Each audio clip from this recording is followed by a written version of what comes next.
नमस्कार, मैं हूं अतुल चौरसिया। आपका खर्चा आपकी चर्चा हफ्ता दर हफ्ता हम एक बार फिर से लेकर आए हैं न्यूज़ लॉन्ड्री का हिंदी पॉडकास्ट एनएल चर्चा। बीच में एक हफ्ते में नहीं था, लेकिन मुझे मालूम है कि हृदेश ने मुझसे अच्छा काम किया था यहाँ पर और बहुत अच्छे तरीके से चर्चा आप तक पहुँचाई थी। मैंने भी उसका एक हिस्सा देखा था।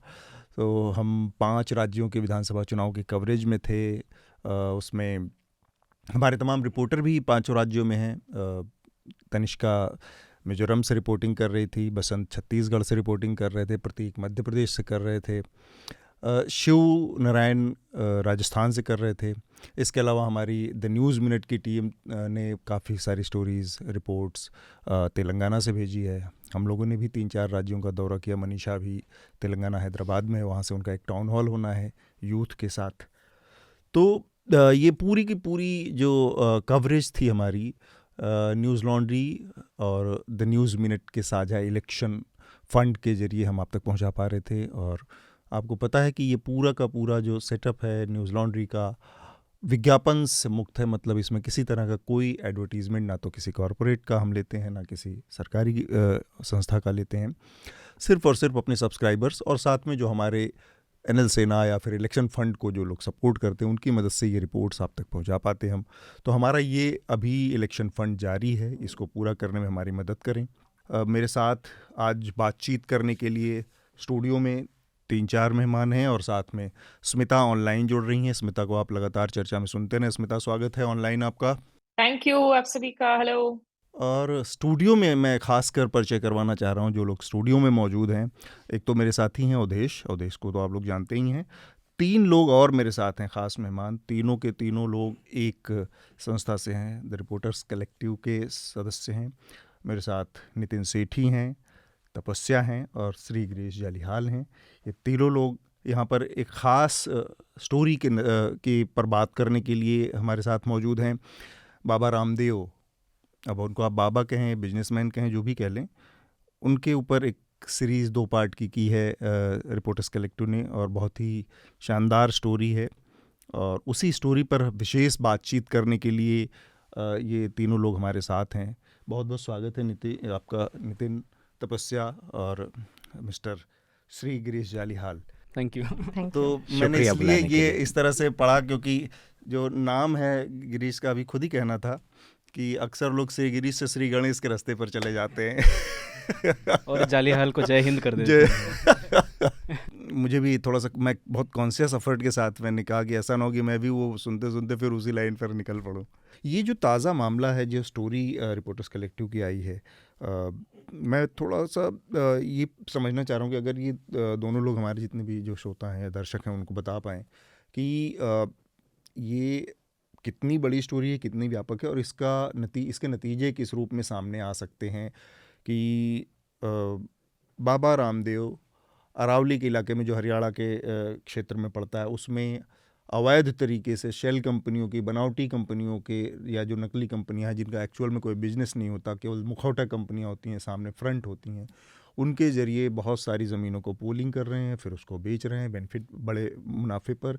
ये कितने बड़े पैमाने पर हो रहा है और इसका एंड रिजल्ट क्या है, उसका नतीजा, दुष्परिणाम क्या हो सामने आ सकता है, ये थोड़ा सा मैं आप लोगों से, पहले आप दोनों लोग और फिर नितिन उस पर उसको डिटेल में उसके नुआंसेस पे भी बात करेंगे। हाँ जी, तो अगर थोड़ा मैं इसको और समराइज़ करूं तो हमें जो मिला है कि हमने बेसिकली पतंजलि के कॉर्पोरेट रिकॉर्ड्स खोलना शुरू किए थे और कुछ कॉर्पोरेट रिकॉर्ड्स में जो रीसेंट ईयर्स के रिकॉर्ड्स हैं, इनमें हमें दिखा कि ये अरावली में कुछ विलेजेस में लैंड होल्ड करते हैं। अच्छा। और इस पे पहले भी काम किया हुआ है नितिन ने और बाकी लोगों ने भी, but the village that we found was new and इसमें एक नया कॉन्टेक्स्ट भी था कि रिसेंट अभी पिछले साल, इसी साल में इनफैक्ट सेंट्रल गवर्नमेंट ने कुछ अमेंडमेंट्स भी किए हैं जो इनको सपोर्ट करते हैं। Tapasya will talk more about that.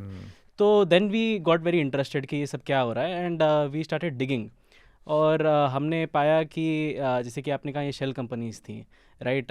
ये कहने के लिए ऑन पेपर कंपनी है बट ये धंधा कुछ करते नहीं है। Their revenue from operation is zero, right. तो जैसे एक कंपनी का अगर मैं एग्जांपल दूं, पतंजलि कोरोपैक, जो कि नाम भी इतना उन्होंने दिलचस्प रखा है, कोरूपैक नाम ही उनका है। और अगर आप इनका जो मेमोरेंडम ऑफ एसोसिएशन वगैरह होता है जहाँ पे वो बताते हैं कि हम क्यों बने हैं, तो वो कहते हैं कि हम पैकेजिंग मटेरियल के मैन्युफैक्चर और सेल के लिए बने हैं। बट हमने देखा कि इनका तो रेवेन्यू ही कुछ नहीं है, ना इनका सेल है, they have nothing to show for, but land तो ये काफ़ी होल्ड कर रहे हैं। तो वी गॉट इंटरेस्टेड एंड फिर उसी में खुरीदते we looked at their entire filings. 15 साल का 2009 में ये इनकॉर्पोरेट हुई थी। आचार्य बालकृष्ण और राम भारत ने इनको इनकॉर्पोरेट किया था। राम भारत इज बाबा रामदेव ब्रदर या तो, और बालकृष्ण तो सब लोग जानते ही हैं कि वो एमडी और फाउंडर है पतंजलि आयुर्वेद के। तो इन लोगों ने इसको इनकॉर्पोरेट किया था और आज तक उस कंपनी ने जो जिस चीज़ के लिए बनी है वो किया नहीं है, और 1 रुपया का भी उनका कोई व्यापार हुआ नहीं है। और हमने देखा कि 2009 में बनी है, 2010 में ही already held some 50 odd acres of land in Aravallis, right. And the big question is कि अगर आप कुछ कर नहीं रहे हो, आपके पास पैसे नहीं है, तो आप ये बाय कैसे कर रहे हो, राइट। क्योंकि we are talking about acres of land, and just to give a sense for viewers, 1 एकड़ में आप तकरीबन 7 ऐसे बिल्डिंग लगा सकते हो जिनमें 10 2 BHK फ्लैट हों। ये जो ज़मीन है जो मांगर इन्होंने नाम लिया, ये एक गांव है फरीदाबाद हरियाणा का जो ज़िला है उसमें एक गांव पड़ता है, उस गांव की ज़मीनें हैं। और ये जो ज़मीनें हैं अरावली के तहत वो हिस्सा है ज़मीन का जिसको सरकार की भाषा में गैर मुमकिन पहाड़ कहा गया है, यानी कि वो अनकल्टिवेटेड लैंड है, उस पर कुछ हो नहीं सकता, वो सरकारी ज़मीन है और उसको एक तरह से संरक्षित किया जा चुका है, उस पर ये सारा काम हो रहा है। ये थोड़ा सा मैं जानकारी दूँ, सरकार का क्या रोल रहा, तो बस आप थोड़ा सा बताएं, रोशनी डालें कि किस तरह से इस पूरे गेम में सरकार उनकी मदद करती दिख रही है हमें रामदेव की। तो ये जो मांगर में जो हमें एक वेब मिला of companies, shell companies also, जिन्होंने वहाँ लैंड खरीदा, ये ऐसी लैंड्स हैं जिनको आइडियली प्रोटेक्ट किया जाना चाहिए था। बहुत सारे ऐसे लॉज हैं, 4 लॉज की हम बात कर रहे हैं स्टोरी में, जिनके अंडर इन लैंड्स को प्रोटेक्शन मिलना चाहिए था। जो केंद्रीय फॉरेस्ट कंजर्वेशन एक्ट है उसके अंडर एक 1996 में जजमेंट भी आया था TN गोदावर्मन का, जिन्होंने कहा था कि लैंड फॉरेस्ट डिक्शनरी मीनिंग अगर फॉरेस्ट का सेटिस्फाई हो रहा है एक एरिया में, तो उसको फॉरेस्ट कंजर्वेशन लॉ के अंडर प्रोटेक्शन मिलना चाहिए, irrespective of the ownership of the land.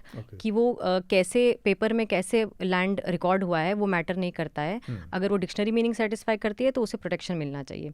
और ये लैंड जो जिनकी हम बात कर रहे हैं मांगर वाली, ये वही लैंड्स हैं जिनको कभी फॉरेस्ट की तरह रिकॉग्नाइज नहीं किया गया। सुप्रीम कोर्ट ने स्टेट्स को बोला था तब 1996 में कि आप ऐसी लैंड्स को आइडेंटिफाई करिए और इनको कानून के घेरे के अंदर लाइए और प्रोटेक्ट कीजिए, बट अभी तक इनको वो फॉरेस्ट का दर्जा और उस लीगल कवर के अंडर नहीं लाया गया। इसके अलावा तो ये कानून में एक तरह से एक लूप होल था। ये हरियाणा सरकार का एक कह सकते हैं कि उसको आई वुड से इनएक्शन था कि उन्होंने उसको उस पर काम नहीं किया, पैरामीटर सेट नहीं किए और उसको उस कानून के अंदर नहीं लाया, जिसकी वजह से ये ऐसे real estate dubious real estate businesses के लिए खुले रहे। अगर ये उस कानून के अंदर आए होते, जो कि इन्हें आना चाहिए था, तो इनमें non forest activity, commercial activity, real estate नहीं हो पाता। और इसके अलावा हरियाणा सरकार ने और 3 ऐसे कानून थे जिनके अंदर इनको प्रोटेक्शन नहीं दिया। एक हरियाणा का अपना कंजर्वेशन लॉ है, पंजाब लैंड प्रिजर्वेशन एक्ट 1900 का, जिसके अंडर वो लैंड्स नोटिफाई करते हैं जिनको कंजर्व किया जाना चाहिए सॉइल कंजर्वेशन के लिए। वहाँ पे भी कुछ एक्टिविटीज़, कमर्शियल एक्टिविटीज़ रिस्ट्रिक्टेड होती हैं, डिफॉरेस्टेशन नहीं कर सकते आप इन लैंड पे। तो ये मांगर का जो ये गैर मुमकिन पहाड़ वाला एरिया है, इसको उस PLPA Punjab land preservation act के दायरे में भी नहीं लाया गया हरियाणा गवर्नमेंट द्वारा। छोटी सी सड़क तुगलकाबाद फोर्ट के पास से निकलती है और वो जंगलों के बीच से होते हुए सूरजकुंड और सूरजकुंड से फरीदाबाद को जाती है। वो शॉर्टकट है, ये जो हाईवे जा रहा है बदरपुर बॉर्डर से होके, उसकी बजाय वो बहुत पतली सी एक पगडंडी हुआ करती है 10 साल पहले तक। तो अगर दिल्ली के सबसे पास, वो भी साउथ दिल्ली के सबसे पास, अगर आपको कभी ये फील लेना हो कि आप किसी फॉरेस्ट के इलाके से गुजर रहे हैं जहाँ ट्रैफिक नहीं है, हल्ला गुल्ला नहीं है, लाल बत्ती वो नहीं है, तो वो ऐसा इलाका था कि 10 मिनट में आप निकल जाते थे और पूरा वो वाइल्ड का, जंगल का इलाका हुआ करता था। और वो करीब करीब पीछे पीछे होता हुआ एक बड़े स्ट्रेच का हिस्सा था जो कि अरावली था। वो 4 गुना पैसा कमा लिया एक ही ज़मीन को बेच के। किसी और देश के धंधे में अगर इतना पैसा होता तो हम लोग सब शायद पत्रकारिता छोड़ के वहाँ लग गए होते, अगर सफाई से ऐसा पैसा कमा सकते। अब ये इतना मज़ेदार धंधा है कि आप 5 लाख डालें और इसमें से 20 लाख निकालें, और वो भी ऐसे ही बिना अपनी जेब में कुछ काम किए। मतलब ये ऐसी कंपनी है जो श्री गिरीश और तपस्या ने पाई, जहाँ कंपनी के पास कुर्सी तक नहीं है, मुलाजिम नहीं है, ऑफिस नहीं है, कोई तनख्वाह नहीं देते किसी को। अब मैं भी ऐसा धंधा करना चाहता हूँ यार, आपको भी करना चाहिए। मतलब पत्रकारिता में हम सुबह से रात तक लगे रहते हैं, फिर बोलते हैं सब्सक्राइब करिए। यहाँ तो सब्सक्राइबर का पता नहीं है, तो इस स्कीम का सब्सक्राइबर सरकार होती है। ये ज़मीनी स्कीम के सब्सक्राइबर जब तक सरकार नहीं होगी, ये धंधा चल ही नहीं सकता। दूसरा, जिस स्केल पे है, मतलब गिरीश, तपस्या और अगम ने अमूमन 101 कंपनियों के रिकॉर्ड टटोले, उसमें से 25 अभी पा लिए जो अभी भी ज़मीनें पकड़ के बैठी है। और ये एक गांव की कहानी है। मतलब क्योंकि रिपोर्टर्स कलेक्टिव खुद इतना गरीब है कि हम लोग डोनेशन पे चलते हैं, तो ऐसा नहीं है कि हम 1 साल लग के सारी प्रॉपर्टीज़ इनकी ढूंढ ले सारे हरियाणा में। ये एक गांव में खबर मिली और एक गांव में इतनी ज़मीन मिल गई। अब ऐसा तो नहीं है कि वो एक साइड में करते हैं और साथ वाले गांव में गैर मुमकिन पहाड़ नहीं पकड़ रहे हैं। 2 गांव तो हम ही टटोल चुके हैं, 6 काम सुन चुके हैं। अगर रिपोर्टर्स कलेक्टिव को कोई थोड़ा और दान दे दे तो हम 50 गांव और निकाल सकते हैं। और ये पूरा विश्वास है, क्योंकि जैसे श्री गिरीश और तपस्या ने बोला, 100 शेल कंपनी तो उन्होंने 1 महीने में खोद डाली। सिर्फ 1 महीने में 100 कंपनियां उन्होंने ढूंढ ली, जिनका नाम किसी और को नहीं पता, लेकिन वो बाबा रामदेव और पतंजलि की दुकानें चलती हैं। आपने जैसे पॉलिटिकल पैट्रोनेज की बात की, हाँ। तो एक चीज़ ऐड करना चाहूँगा कि जैसे हमने पार्ट 2 में लिखा भी है, we actually begin the story with that, कि खट्टर जी ने 2015 में पब्लिकली कहा था कि वो बाबा रामदेव को एक कैबिनेट मिनिस्टर का स्टेटस देना चाहते हैं। और हाँ, स्टोरी में भी है वो। हाँ, बाबा ने इसको इस जनरस ऑफर को क्या बात है, बाबा जी ने जो बात कही थी बड़ी महत्वपूर्ण बात कही थी। वो अब गिरीश आप ही बता दीजिए क्या कही थी बाबा ने, क्या कहकर, कितना बड़ा त्याग था वो उसमें। हाँ, तो उन्होंने इस बहुत ही जनरस ऑफर को रिजेक्ट करते हुए ये कहा था कि अब तो सरकार हमारी है, कैबिनेट हमारी है, तो मैं बाबा ही रहूँगा, मुझे बाबा ही रहने दीजिए, कैबिनेट मिनिस्टर न बनाइए। देखिए, ये बाबा रामदेव जैसी जो किरदारें हैं ना, किसी भी देश में तब तक नहीं फ्लरिश करती हैं जब तक पॉलिटिकल पेट्रोनेज ना हो। और ये पॉलिटिकल पेट्रोनेज भले ही आज की तारीख में ऐसा लगे कि उनका अलाइनमेंट किसी एक पार्टी के साथ है, वो किसी एक के साथ जुड़े हुए हैं, हमें यहाँ ये भी नहीं भूलना चाहिए कि आप यहाँ पर इस स्टोरी में जिन शेल कंपनियों की बात कर रहे हैं वो कब बनी, 2006 की है, 2009 की बात है। इस दौरान 2006 से 14 लेकर वहां हरियाणा में किसकी सरकार थी? उस पर भूपिंदर सिंह हुड्डा मुख्यमंत्री थे, कांग्रेस की सरकार थी। तो 2006-2009 में जिन शेल कंपनियों को बनाया जाता है, 2014 तक क्या किसी को सरकार में, प्रशासन में सेंध तक नहीं लगती है कि इस तरह से जो है पैसों का इस्तेमाल हो रहा है।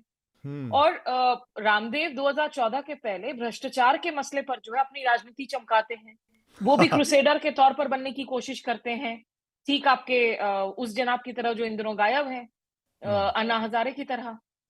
तो ये निश्चित रूप से भारत में एक जो बहुत एक डीप कल्चर रहा है, वो बिजनेस के बाबा हो, धार्मिक के बाबा हो और राजनीतिक दलों के बीच में। आज मध्य प्रदेश के चुनावों में वो बागेश्वर धाम के लिए आप देखते हैं कि कमलनाथ खुद जाकर जो है उनको बाकायदा रिसीव कर रहे हैं, उनके लिए गाने चला रहे हैं। मैं थोड़ा सा ध्यान खींचना चाहूँगा हरिद्वार, उत्तराखंड में, वहाँ भी बाबा रामदेव ने दलितों की सैकड़ों एकड़ ज़मीन जो है वो अपने नाम की हुई है।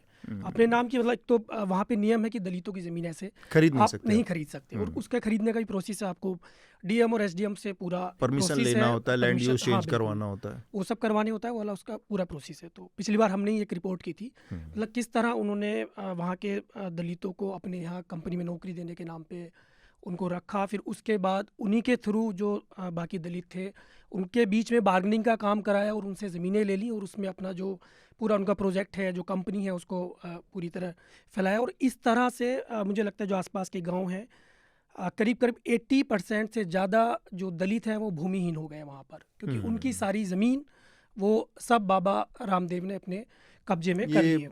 बसंत ने हमारे यहाँ स्टोरी भी बसंत ने रिपोर्ट की थी। और तब ये हुआ था कि इनका जो भाई है भरत, जिसका आप नाम ले रहे थे शायद, हाँ, उन्होंने ही ये सब किया था। वो वहाँ जाते थे, जो गांव का प्रधान है या थोड़ा सा वर्चस्व वाला आदमी है, उसको पकड़ते थे, उसको पैसा देते थे, और पैसा देने के बाद फिर वो बार्गेनिंग होती थी पूरी, वो जाता था उनको पटाता था, पैसे एक्स्ट्रा देने के लिए कुछ भी करता था।